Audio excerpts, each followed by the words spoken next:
Mark van dang, जो कि Netherlands में पैदा हुआ था।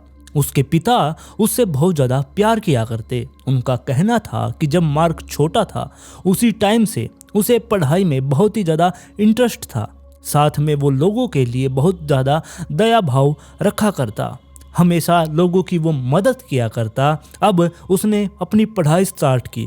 जल्द ही उसने अपना स्कूल पूरा कर लिया, जिसके बाद उसने अब सिविल इंजीनियरिंग में एडमिशन ले लिया और वो भी इसकी अब कंप्लीट होने वाली थी।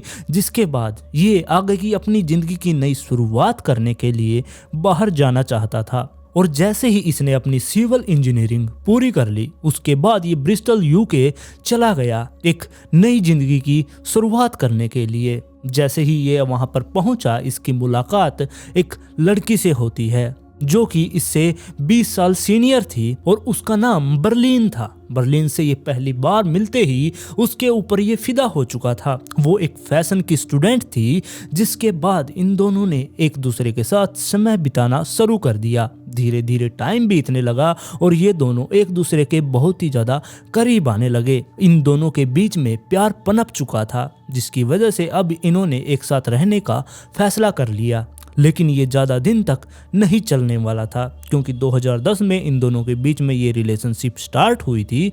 और अब धीरे धीरे जैसे जैसे टाइम बीत रहा था, इन दोनों के बीच में दरारें आना शुरू हो गई, क्योंकि जो ये बर्लिन थी ये अब मार्क के ऊपर कंट्रोल पाना चाहती थी। ये उसको बहुत ही ज़्यादा मारना पीटना इसने शुरू कर दिया। स्टार्टिंग में उसने अपने दोस्त और अपने पिता को भी दिखाए, उसके हाथों पर झरोके मारे गए थे जो कि उसने अपने नाखूनों से मारे थे। और उसने ये भी बताया कि एक दिन उसके ऊपर उबलता हुआ पानी उसने डाल दिया था, यानी कि जब वो सो रहा था उसके ऊपर बर्लिन ने मार्क के ऊपर उबलता हुआ पानी डाल दिया। और डॉक्टर के पास जब वो चेकअप करवाने के लिए गया, उसने ये नहीं बताया कि उसके ऊपर उसकी गर्लफ्रेंड ने पानी डाला, बल्कि उसने कहा कि चाय गिरने से वो जल चुका है। और धीरे धीरे अब 5 साल का टाइम हो चुका था, अगस्त 2015 का टाइम आ चुका था। लेकिन जो बर्लिन थी वो इसको नहीं छोड़ना चाहती थी और मार्क उससे पीछा छुड़वाना चाहता था। लेकिन ये हमेशा उसको इमोशनली ब्लैकमेल करना शुरू कर दिया करती। वो उसको ये भी कहा करती कि मैं अपने आप को कुछ कर लूंगी, जिसकी वजह से मार्क बहुत ज़्यादा डर जाया करता और उसको छोड़कर नहीं जाता। लेकिन इस सारी सिचुएशन से उसे बाहर निकलना था। वो बहुत ज़्यादा थक चुका था, बर्लिन से बहुत ज़्यादा तंग आ चुका था, जिसके चलते उसने अपने पिता से और अपने फ्रेंड्स से बात की। सभी ने यही कहा कि एक बार जो कुछ होगा वो देखा जाएगा, तुम जाकर उससे बात करो और सब कुछ ख़त्म कर दो। और दूसरी तरफ ये अब उससे सब कुछ ख़त्म करना चाहता था, जिसके चलते इसने अब किसी और लड़की को डेट करना शुरू कर दिया। उसके साथ ये रिलेशनशिप में आ चुका था, लेकिन इस बारे में बर्लिन को नहीं पता था। धीरे धीरे अब बर्लिन को इस बारे में पता चल गया कि वो मुझे छोड़कर किसी और के साथ रहना चाहता है, जिसके चलते उसने अब बर्लिन ने इन दोनों का पीछा करना शुरू कर दिया। यानी कि मार्क और उसकी जो नई गर्लफ्रेंड बनी थी, इन दोनों के वो पीछे लग गई थी और उनको वो अजीब तरीके से डरा धमका रही थी। उनके पास गलत मैसेजेस भेजती, जिसके अंदर वो उनको बहुत ज़्यादा डराया धमकाया करती। और इसी वजह से ये दोनों बहुत ज़्यादा डर चुके थे। लेकिन फिर हिम्मत करके जो मार्क था उसने अपनी गर्लफ्रेंड से बात की और कहा कि मैं जाकर बर्लिन से बात करता हूँ और सब कुछ ठीक हो जाएगा। और फिर सितंबर 2015 को जो ये मार्क था ये बर्लिन के पास जाता है। वो अपने फ्लैट में थी, वो उसके घर पर पहुंचा शाम के 10 बजे। वो जाकर उससे बातचीत करता है और उसको समझाने की कोशिश करता है कि हम दोनों एक साथ नहीं रह सकते, हम दोनों में अब कुछ भी नहीं होगा। लेकिन जो बर्लिन थी वो उसको छोड़ने को तैयार ही नहीं थी, वो बस उसको किसी भी हालत में पाना चाहती थी। जिसके बाद बर्लिन ने कहा कि जो तुम कह रहे हो वो सब कुछ ठीक है, लेकिन तुम्हें आज रात मेरे साथ यहीं पर सोना होगा। अब मार्क ने ये सोचा कि जो ये बर्लिन है इसने इससे कहा है कि यहाँ पर सो जाओ, अगर ये इसके साथ सो जाता है तो सब कुछ ठीक हो जाएगा और वो यहाँ से जा सकता है। यही सोचकर अब वो उसके पास रुकने के लिए तैयार हो गया। बर्लिन अब कुछ काम करने लग गई थी और दूसरी तरफ जो मार्क था वो सो चुका था। और फिर रात के लगभग 3 बजे के आसपास जो बर्लिन थी वो आकर मार्क के पास उसको पैर से हिलाती है, एकदम से उसे उठाती है मार्क भागकर एकदम से हड़बड़ाहट में उठा और बर्लिन उससे कहती है कि अगर तुम मेरे नहीं हो सकते तो मैं तुम्हें किसी का नहीं होने दूंगी। ये बात मार्क कुछ समझ पाता कि ये क्या कहना चाहती है। उससे पहले ही जो बर्लिन थी उसके हाथ में सल्फ्यूरिक एसिड था, उसने मार्क के ऊपर उसको फेंक दिया। उसके चेहरे से होता हुआ पूरे शरीर पर वो एसिड फैल चुका था। मार्क को कुछ भी दिखाई नहीं दे रहा था, उसे बस बहुत ज़्यादा दर्द हो रहा था क्योंकि उसके चेहरे से उसकी आंखों पर भी ये एसिड पड़ चुका था। अब मार्क वहाँ से खड़ा होता है और बहुत ज़्यादा उसको दर्द हो रहा था, वो चिल्ला रहा था। अब धीरे धीरे वो घर से बाहर निकलता है और सड़क पर दौड़ना शुरू कर देता है। जैसे जैसे वो सड़क पर दौड़ रहा था बहुत भयानक तरीके से वो चीखें मार रहा था। उसकी चीखें सुनकर आस पड़ोस के लोग भी उठ चुके थे। वो अपनी अपनी खिड़की खोलकर देखने लगे कि कौन इतनी भयानक तरीके से चिल्ला रहा है। एक व्यक्ति ने तो ये भी सोचा कि कोई लोमड़ी वगैरह है जो बाहर चिल्ला रही है। और फिर एक व्यक्ति भागकर मार्क के पास आया। उसने देखा कि ये व्यक्ति तो कीचड़ में सना हुआ है, लेकिन फिर ये चिल्ला क्यों रहा है उस व्यक्ति को भी कुछ समझ नहीं आया। फिर उसने जब ध्यान से देखा मार्क को, उसके शरीर से उसकी स्किन नीचे गिर रही थी पिघल पिघल कर। इस बात से वो समझ चुका था कि इसके ऊपर तो कोई अटैक किया गया है जिसकी वजह से इसकी स्किन पिघल रही है। अब सारे लोग वो जो आस पड़ोस के थे वो इकट्ठा होकर मार्क को पकड़ के एक पड़ोसी के घर पर लेकर जाते हैं ताकि उसको ठंडे पानी से नहलाया जाए ताकि उसका दर्द थोड़ा सा कम हो। अब उसको वहां पर नहला रहे थे। दूसरी तरफ पैरामेडिक्स वालों के पास भी फोन कर दिया गया था। पैरामेडिक्स वाले जब तक वहां पहुंचे तब तक जो मार्क था उसके मुंह से झाग निकलना शुरू हो गए थे। और हॉस्पिटल में भेजने से पहले जो मार्क था वहां पर उन पैरामेडिक्स वालों से वहां पर कुछ कहता है। वैसे तो उससे बोला नहीं जा रहा था, लेकिन फिर भी वो हिम्मत करके थोड़ा थोड़ा उसने बोलना शुरू किया और उन लोगों को कहा कि शायद मेरी गर्लफ्रेंड को वो मारना चाहती है, अगला नंबर उसका होगा। बर्लिन ने मेरे ऊपर एसिड डाला है, अब वो चाहती होगी कि मेरी गर्लफ्रेंड पर भी वो एसिड डाल दे। मैं आप लोगों के आगे हाथ जोड़ता हूँ, आप लोग उसको जाकर वहाँ से बचा ले। और वहीं पर जो ये मार्क था ये सांस अच्छे से नहीं ले पा रहा था, जिसकी वजह से जो पैरामेडिक्स वाले थे उन्होंने इसको ऑक्सीजन लगाई, साथ में पेन रिलीफ इसको बहुत सारी दवाई दी ताकि इसको थोड़ा सा आराम मिल सके। और इसे एम्बुलेंस में डालकर हॉस्पिटल में भेज दिया गया। जाने से पहले इसने सब कुछ बता दिया था कि इसके साथ क्या हुआ है और इसको किसने इसकी ये हालत की है। पुलिस वाले सीधे ही अब बर्लिन के घर पर जाते हैं, उसके फ्लैट पर। वहां पर गए तो बर्लिन के चेहरे पर कोई भी ऐसी सिकन नहीं थी जैसे कि उसने कुछ किया हो। वो आराम से सोफे पर बैठी थी। अब पुलिस वालों ने जाते ही जो ये यहाँ पर बर्लिन बैठी थी इसको अरेस्ट कर लिया कि इसका यही जुर्म था कि इसने मार्क के ऊपर एसिड डाला था। दूसरी तरफ पुलिस वाले इसके फ्लैट की जांच करना शुरू कर देते हैं। उन्हें वहां पर एक बोतल मिलती है जिसके अंदर एसिड था और उसके ऊपर से उसका लेबल हटा रखा था जिस पर यह लिखा गया था कि इससे शरीर में जलन और आंखों में नुकसान पहुंचता है। वो लेबल इसके ऊपर से हटाया गया था। अब पुलिस वालों ने इसके सारे के सारे इलेक्ट्रिक डिवाइस जब्त कर लिए थे। साथ में इससे वहां पर पूछताछ स्टार्ट की गई, लेकिन पूछताछ के दौरान ये पहले तो बिल्कुल शांत बनी रही, इसने कुछ भी जवाब नहीं दिया। जिसके बाद इसने दावा किया कि मुझे नहीं पता कि उसके अंदर एसिड था, उस बोतल के अंदर मुझे इस बारे में बिल्कुल भी नहीं पता था। मैं तो पानी समझ रही थी और पानी समझ के ही मैंने मार्क के ऊपर उसको डाला था। और दूसरी तरफ हॉस्पिटल में जो डॉक्टर्स थे वो अब मार्क को संभाल रहे थे। उसका 25% हिस्सा जल चुका था। उसका शरीर बहुत ज़्यादा दर्द महसूस कर रहा था। डॉक्टरों को पता था कि वो आज तक के सबसे भयानक एसिड अटैक से जूझ रहे हैं। उसके शरीर के हिस्से काले पड़ते जा रहे थे। डॉक्टरों को कुछ समझ नहीं आया, जिसके चलते उसे आईसीयू में शिफ्ट किया और वहां पर ले जाकर उसको सुला दिया गया, उसको कोमा में भेज दिया गया ताकि उसके शरीर की जल्दी से रिकवरी हो सके। और अब पुलिस वालों ने जाकर इस केस पर जांच करना शुरू कर दिया। उन्होंने मार्क के बारे में पता करना शुरू किया कि इन दोनों का रिलेशनशिप कैसा था। उन्होंने मार्क के पिता और उसके दोस्तों से बातचीत की। पुलिस वालों ने जब उनसे पूछताछ की तब उसके दोस्तों ने सब कुछ बता दिया बर्लिन के बारे में कि उसका नेचर कैसा है। वो बहुत ही ज़्यादा गुस्सैल किस्म की लड़की है।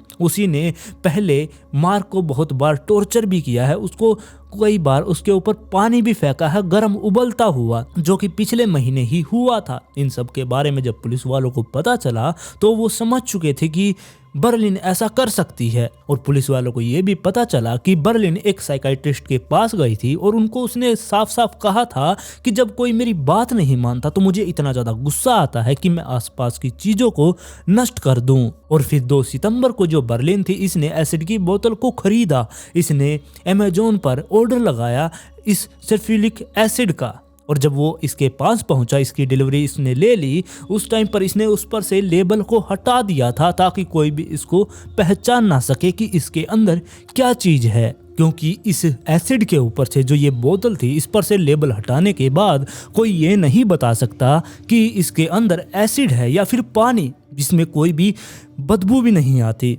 जिसके चलते पुलिस वालों को पता चला कि इसने जानबूझकर ये सब कुछ किया है। साथ में पुलिस वालों ने जो इसके इलेक्ट्रिक डिवाइस वो जब्त किए थे, उनकी जब जांच की गई तब पुलिस वालों को ये भी पता चला कि लगभग 82 बार इसने एसिड के बारे में सर्च किया है। और तो और इसने विक्टिम्स पर क्या असर करता है ये एसिड, ऐसा भी सर्च करके देखा था कि कितने हद तक ये उसको जला देता है, कितने हद तक उसको ये मार सकता है। पुलिस वालों को ये भी समझ आ रहा था कि ये लड़की कितनी ज़्यादा निर्दयी है, इसके पास तो शायद दिल ही नहीं है, क्योंकि इसने उस लड़के के ऊपर एसिड डाल दिया। जब वो तड़प रहा होगा, उसके शरीर से जैसे स्किन गिर रही होगी, तो ये उसको बचाने की इसने बिल्कुल भी कोशिश नहीं की। ये वहाँ पर बैठी रही, इसने किसी के पास फ़ोन भी नहीं किया, बिल्कुल कोई रिएक्ट ही नहीं किया। पुलिस वालों ने इससे कहा कि तुमने जानबूझकर ये किया है, लेकिन ये बर्लिन बिल्कुल साफ इनकार कर रही थी। उसने कहा कि मैंने ऐसा जानबूझकर नहीं किया है,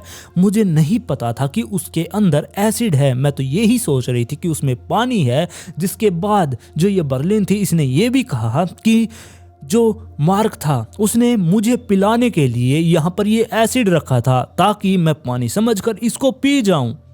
लेकिन पुलिस वालों को इसकी बातों पर यकीन नहीं हो रहा था। और दूसरी तरफ अब धीरे धीरे 4 महीने बीत चुके थे। 4 महीने बीतने के बाद जो ये मार्क था ये होश में आ चुका था। जैसे ये होश में आया, इसको बहुत ही ज़्यादा गंदा दर्द महसूस हो रहा था। अभी तक इसके शरीर में दर्द था, इसका पूरा शरीर जल चुका था और इसको बहुत ज़्यादा दर्द महसूस हो रहा था। इसकी मांसपेशियां काम नहीं कर रही थी, जिसकी वजह से गर्दन से नीचे का इसका जितना भी शरीर था सारा में लकवा लग गया। वो बिल्कुल हिला डुला नहीं सकता था अपने गर्दन से नीचे के शरीर को, और सिर्फ ये अपनी जीभ को ही वहाँ पर हिला पा रहा था और उसी से ये इशारा करके सब कुछ बयां कर रहा था। अब आप इस बात से अंदाजा लगा सकते हैं कि जब इसके शरीर पर एसिड पड़ा था, वो मुंह से होते हुए यानी कि इसके चेहरे से होता हुआ पूरे शरीर पर फैल गया था। इसकी हड्डियों में भी छेद हो चुके थे। अब आप समझ सकते हैं कि इसको कितना ज़्यादा दर्द हो रहा होगा। और जो इसके पैर पर एसिड पड़ा था वो इतना ज़्यादा अंदर तक जा चुका था कि इस इन्फेक्शन को आगे रोकने के लिए इसके पैर को ही काटना पड़ा। इसके घुटने से नीचे नीचे का पैर, लेफ्ट वाला पैर काट दिया गया था। इसकी जो बाएं तरफ की यानी कि इसके लेफ्ट तरफ की जो आंख की आईबॉल्स थी वो भी इसमें निकल चुकी थी एक साइड की, और इसकी दूसरी आंख से इसको बहुत ही कम दिखाई दे रहा था। लेकिन डॉक्टरों ने अपनी पूरी मेहनत की और इस पर वो अपनी मेहनत किए जा रहे थे, लेकिन इसको बहुत ज़्यादा दर्द हो रहा था, इसको दर्द से राहत नहीं मिल रही थी। और जब मार्क को पहली बार उसका चेहरा शीशे में दिखाया गया तब वो बहुत ज़्यादा डर चुका था। उसने शीशे में देखते ही कहा कि ये मैं हूँ, अगर मैं ऐसा दिखता हूँ तो मुझे मार दो, मुझे जीने का कोई भी हक नहीं है। लेकिन उसके पिता ने उसका बहुत ज़्यादा साथ दिया, वो उसको मोटिवेट करे जा रहे थे। लेकिन फिर भी जो ये मार्क था ये जीना नहीं चाहता था, ये चाहता था कि इसकी मौत हो जाए। अब जो भी ये बातें कर रहा था, इसका शरीर तो नीचे का हिल नहीं रहा था, जिसकी वजह से जो अल्फ़ाबेट बोर्ड है उस पर ये अपनी जीभ से इशारा करके उन लोगों से बात करने की कोशिश कर रहा था और उनसे ही ये लोगों को अपनी बात को समझा पा रहा था। और धीरे धीरे मार्क की चोट ठीक होने का नाम ही नहीं ले रही थी, वो और भी ज़्यादा दर्दनाक होती जा रही थी। और इतनी ज़्यादा उसको ये एसिड अटैक था कि जिसकी वजह से पुलिस वालों ने मीडिया में भी इसकी कोई फ़ोटोज़ को वायरल करने से मना कर दिया कि इंटरनेट और मीडिया पर इसकी फ़ोटोज़ को नहीं दिखाया जाएगा। और फिर 2016 में मार्क को ग्लूस्टर होम केयर में भेज दिया गया। वहाँ पर इसकी देखभाल के लिए इसे भेजा गया था। और जो मार्क के पिता थे वो 800 मील अपनी गाड़ी को ड्राइव करके उस तक मिलने पहुंचे उससे। जैसे ही वो वहाँ पर पहुंचे उन्होंने देखा कि उनका बेटा बेड पर पड़ा हुआ है और वो मल में पूरी तरीके से धंसा पड़ा है और वो वहाँ पर रो रहा है। अपने बेटे की ऐसी हालत देखकर उनका तो दिल ही टूट चुका था। वो बहुत बुरी तरीके से अपने बेटे को देखकर सदमे में चले गए। उन्होंने अब कसम खाई थी कि वो अपने दोस्तों के साथ मिलकर अपने बेटे को यहाँ से कहीं और लेकर जाएंगे, जिसकी वजह से अब उन्होंने अपने दोस्तों से कांटेक्ट किया और एक प्राइवेट एम्बुलेंस का जुगाड़ किया।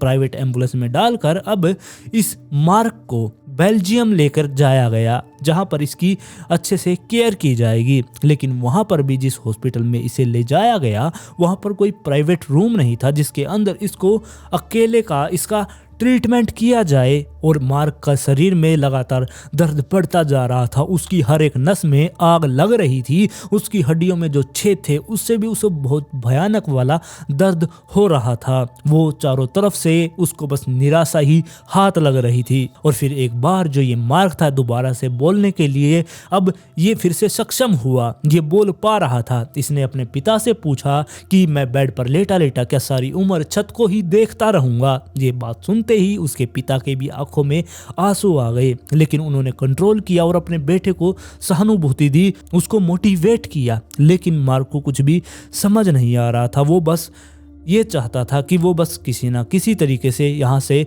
मर जाए, उसको मुक्ति मिल जाए। लेकिन इतने में ही सब कुछ नहीं रुकने वाला था, क्योंकि धीरे धीरे अब जो ये मार्क था इसके लंग्स में इन्फेक्शन हो गया, जिसकी वजह से इसके गले में ट्रेकोस्मी ट्यूब डालनी पड़ी। अब ये दोबारा से बोलने से बंद हो चुका था। अब ये बोल नहीं पा रहा था क्योंकि इसके गले में तो वो ट्यूब डाल दी गई थी। अब जो मार्क था वो और नहीं जीना चाहता था। वो अपने पिता से बात करता है, वो अपने पिता को समझाता है कि मुझे अब और नहीं जीना, मुझे इच्छा मृत्यु चाहिए। उसने इच्छा मृत्यु के लिए अपील कर दी। उसके पिता ने उसका साथ दिया और जब उसने ये अपील की 3 बेस्ट स्पेशलिस्ट डॉक्टरों को बुलाया गया, जो मेडिकल के बेस्ट स्पेशलिस्ट डॉक्टर थे।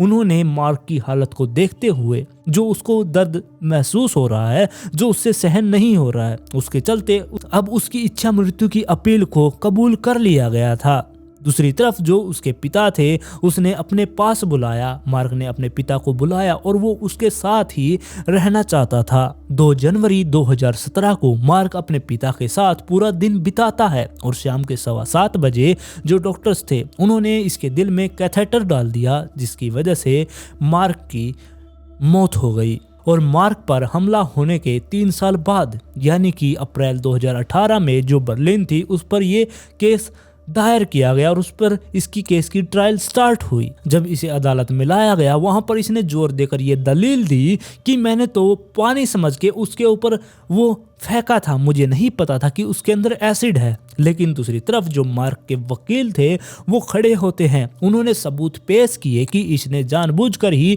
वो एसिड मार्क के ऊपर फेंका था, क्योंकि बर्लिन के फोन के अंदर जो उसने अमेज़न से एसिड मंगवाया था वो उसके अंदर ऐड था। साथ में उसने कितनी बार सर्च किया है एसिड के बारे में, वो भी जज के सामने पेश किया गया। और अब इस केस में मार्क की मौत की वजह से ये और भी ज़्यादा पेचीदा होता जा रहा था, क्योंकि जो उसके ऊपर एसिड डाला गया था उससे तो उसकी मौत नहीं हुई थी, लेकिन उसने खुद ने ही इच्छा मृत्यु मांगी थी क्योंकि वो दर्द सहन नहीं कर पा रहा था। और इसी का फायदा उठाने के लिए जो बर्लिन का वकील था वो खड़ा हुआ, उसने आकर कहा कि हम सीधे तौर पर इसको हत्या का आरोपी नहीं मान सकते क्योंकि इसने उसकी जान नहीं ली है, इसने तो सिर्फ उसके ऊपर एसिड डाला है, इसके ऊपर एसिड का ही केस चलेगा, आप इस पर हत्या का आरोप नहीं लगा सकते क्योंकि मार्क ने खुद ने ही इच्छा मृत्यु को मांगा था। अब जो वहां पर ज्यूरी बैठे थे उनको इस बात को मानना पड़ा क्योंकि जो मार्क था उसने खुद ने ही इच्छा मृत्यु को चुना था, जिसकी वजह से इसको मौत का जिम्मेदार नहीं माना गया। ये बात सुनकर पूरी अदालत में जितने भी लोग बैठे थे वो एकदम से चौंक चुके थे। इसके बाद 2 सितंबर 2015 को जो जज वहां पर बैठे थे उन्होंने अब अपनी स्टेटमेंट जारी की। उन्होंने कहा कि जो बर्लिन है उसने पहले तो सल्फ्यूरिक एसिड को खरीदा, उसके बाद उस पर से लेबल हटाया और मार्क को अपने पास बुलाया, उसके ऊपर एसिड डाला और उसने उसको बचाने की भी कोशिश नहीं की। और बर्लिन ने ये सारा कुछ इसलिए किया क्योंकि वो नहीं चाहती थी कि मार्क उसे छोड़कर किसी और लड़की के पीछे जाए। अब उसका चेहरा वो बिगाड़ना चाहती थी ताकि उसको कोई और लड़की पसंद ना करे। और बर्लिन ने एसिड को मंगाकर अपने घर में रखा हुआ था, बस ये वेट कर रही थी सही मौके का। जो ये मार्क था, ये जब इससे मिलने इसके घर पर पहुंचा, ये सो रहा था सिर्फ अंडरवियर में। इसने मौका पा लिया और उसके ऊपर एसिड को डाल दिया और एसिड की वजह से मार्क का 25% हिस्सा जल चुका था। उसका चेहरा, उसकी छाती, उसकी बाजुएं, उसकी जांघें, ये सब कुछ जल चुका था। और वहां पर डॉक्टर्स भी थे जिन्होंने बताया कि 11 महीने तक तो उसे बहुत ज्यादा ही दर्द सहन करना पड़ा, उसकी इलाज ही नहीं हो पा रहा था। और तो और इतना ज्यादा उसके इन्फेक्शन बढ़ चुका था कि उसका एक पैर भी काटना पड़ा। और हॉस्पिटल के दौरान भी उसे बार बार इन्फेक्शन होए जा रहा था। जज का ये भी कहना था कि अगर वो बच भी जाता तो भी उसे बहुत ज़्यादा देखभाल की ज़रूरत थी। हॉस्पिटल में उसे सारी उम्र रहना पड़ता, उसको बहुत ज़्यादा देखभाल करवानी पड़ती और तो और उसका चेहरा भी कभी ठीक नहीं हो पाता। अगर उसका चेहरा ठीक करना पड़ता तो उसके बहुत ज़्यादा सर्जरी होती। और इन सब को देखते हुए जो बर्लिन थी, इसको सिर्फ 12 साल की ही सज़ा सुनाई। वहाँ पर जितने भी लोग बैठे थे, मार्क के परिवार वाले थे, उनके लिए ये सज़ा काफ़ी नहीं थे। वो चाहते थे कि इसको भी मार दिया जाए। और जब ये एसिड एक हथियार, एक वेपन के रूप में इसको इस्तेमाल किया गया, तब एक बहुत भयानक यहाँ पर बहस छिड़ चुकी थी, जिसके चलते जो ये एसिड था इसको बैन कर दिया गया। अमेज़न से इसे आसानी से नहीं मंगवा सकते, ना ही किसी छोटे बच्चे को या किसी को भी ये नहीं दे सकते। किसी खास व्यक्ति को ही ये एसिड मिल सकता है। वहां पर अब ये एसिड बैन कर दिया गया था। और दूसरी तरफ जो मार्क के पिता थे, उन्होंने वकील बनने का फैसला किया और वो वकील बन भी गए, क्योंकि वो नहीं चाहते जैसा उनके बेटे के साथ हुआ है और उसके मुजरिम को यानी कि बर्लिन को कम सजा मिली। अगर किसी और के साथ ऐसा होता है तो वो उसको कड़ी से कड़ी सजा दिलवा कर रहेंगे। इसके चलते वो वकील भी बने। और जो मार्क का छोटा भाई था, उसने एक फंडिंग पेज भी बनाया ताकि जितना भी उन्होंने यहाँ पर पैसा खर्च किया है वो उनको वापस मिल सके। उसने बताया कि उसके पिता ने ब्रिस्टल में जाने के लिए कई महीनों तक बहुत सारे पैसे खर्च कर दिए। वो पैसे बचाने के लिए वहाँ पर पार्किंग में अपनी कार में ही सोया करते, एक टाइम खाना खाया करते और बहुत सारी चीज़ों के बारे में उसने बताया, जिसके चलते उसके इस पेज पर यानी कि फंडिंग पेज पर 1600 लोग जुड़े और बहुत सारा इन्होंने डोनेशन भी इकट्ठा किया। और आज तक भी वहां पर एक महिला का घर है जहां पर भागकर जो ये मार्क था ये पहुंचा था और उसने घंटी बजाने की कोशिश की थी। उसकी घंटी पर आज भी मार्क के उंगलियों के निशान छपे हुए हैं, यानी कि उस एसिड के निशान उस घंटी पर आज भी मौजूद हैं। और बर्लिन को उसी दिन जेल में भेज दिया गया था उसकी सजा काटने के लिए, लेकिन ये नहीं बताया गया कि वो कौन सी जेल में बंद है। और 2027 में वो पैरोल पर आ सकती है, लेकिन अभी कुछ भी नहीं कहा जा सकता क्योंकि जज उसकी सजा को आगे बढ़ा भी सकते हैं और नहीं भी। और आज की स्टोरी में बस इतना ही। आप लोग इस स्टोरी के बारे में अपनी राय मुझे कमेंट में जरूर दें। अगर आप इस चैनल पर पहली बार आए तो चैनल को सब्सक्राइब कर ले, वीडियो पसंद आए तो लाइक एंड शेयर जरूर करें और जल्द ही मिलते हैं ऐसे ही एक इंटरेस्टिंग केस के साथ।